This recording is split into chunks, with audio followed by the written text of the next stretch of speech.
Okay, man. So, what are you thinking in these fights? We got Chad Mendes versus Cody McKenzie. Cody, I don't know if they showed it or not on the season or not, but Cody McKenzie actually came up to the house and visited, after chilling with Cody and Sam Cecilia, we probably sat up until 4 in the morning and talked, just us three. And he's a great dude. He's a funny dude. And you know what? He loves to fight and he loves to put on a show. So I can relate to him in a lot of ways. And you know what? He sucks you into a jiu-jitsu match or a grappling match, which is great. And Chad Mendes, what he wants to do is obviously get to the ground. Right. He's a wrestler, so therefore he wants that that grappling match.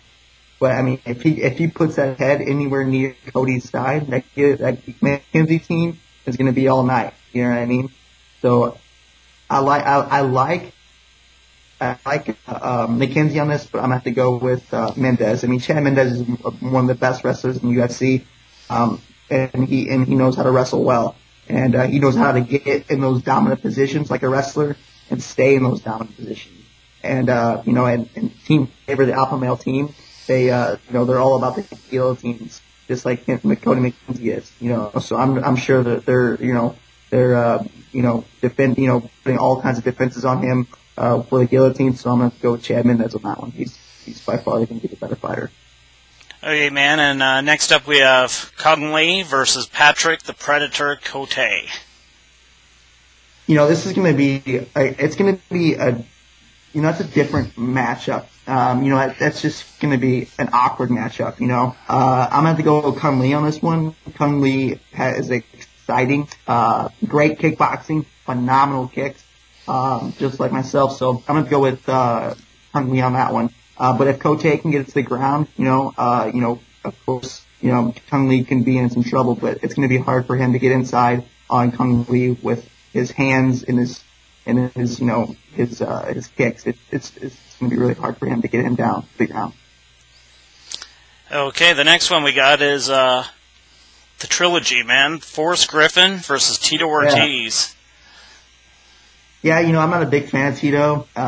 He was great back in 2005. The sport, I think, I respect him as a fighter, but I think the sport kind of passed him up.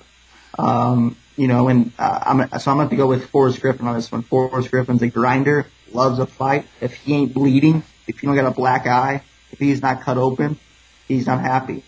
So I think he's going to be the more well-rounded fighter, and I think he's going to come through with a big W on this one and really put Tito away.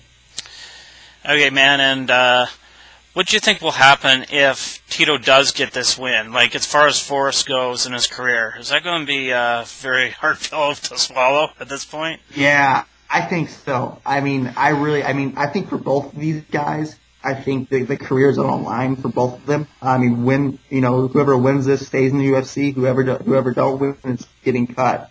But yeah, I think if Forrest loses, I think it's going to be very tough for him to bounce back, and that's going to catapult Tito into possibly another title run for him. Well, this is his retirement match, actually. Oh yeah, is it? Yeah, he said. Yeah, okay. He's done. So. I didn't hear that. Okay. Yeah. They've already put him in the Hall of Fame. Oh, they are? Yeah, so I think that weekend. Yeah. Well, therefore, Tito's going to want to end his career on a W. So he's going to want to go out there and put on a great show and showcase his skills and let fans know that he's still a great fighter and still that, when he walks away from the sport, you don't want to walk away with a loss. I wouldn't stop fighting until I won. Right. You know what I mean? So that he's going to be hungry. He's going to want to put Forrest away. That's an exciting fight now. Now that you mentioned that, that's going to be a super exciting fight to watch. But it's hard for me to believe that Tito will retire if he wins, because then he's gone 2-2 in his last 4. He's beat Bader. He's beat Forrest. It would be tough to really pull the trigger on that one. Yeah, I agree with that. I agree with that 100%. And you know what? We're fighters. Even when we're 60, we still think that we could beat that guy. You know what I mean? We always think we're a better fighter. Sure. And it's hard for us to stay in retirement and stay, Couture. I mean, the guy's retired twice and, and he's always came back, So it's like I said, for like you said, when Tito retires, with a few wins, I don't think he's going to retire. I think he'll take a few more fights until he loses and he's like, oh, I'm done. Yeah. You know what I'm saying? It's just how we are. Yeah, for sure. Okay, and let's talk main event time, man. Anderson Silva versus Chael Sonnen. Yeah, former Black House teammate there. I'm going to go with Anderson Silva. I trained with Anderson. I was 19 years old, right when he fought Chael Sonnen the first time. That's the first time I got was at Black House when they signed me. And I remember being 19 years old and flying into LA and meeting Ed and meeting, all these guys from Anderson's camp. And it was like 4 weeks till he fought Sonnen. And I remember wrapping my hands, and they were like, "Hey, you're gonna go spar Anderson." I'm like, "What? Huh? I'm gonna do what?" Nice. I mean, I'm 165 pounds at the time, 19 years old, and I'm about to face the best pound for pound fighter in the past 6 years. Right. That outweighs. He weighs 225, and he's 6'4". I'm like, oh man, this is kind of. And I have no one. I'm by myself. He's got all of his coaching staff coaching against me. You know what I mean? But I went in there and did my thing, and I kind of know the behind the scenes before he fought Sonnen. I'm telling you right now that he wanted to submit Sonnen, and I remember him telling his coaching staff, and I was there. He says, if I can't submit Sonnen, I don't deserve to be a world champion. I don't deserve to be the world champion of the UFC. If I can't submit him, I don't deserve to be there. And Brandon, Sonnen talked a lot of trash about his black belt, saying that it was like a toy and a kid's Happy Meal, everyone gets one. So I really think that he wanted to submit Sonnen in the last fight. And that's why he constantly, took it to the ground, let him be on top, let him get comfortable. And then that's when he threw it up, when he felt comfortable. And that was it, and that's what he did.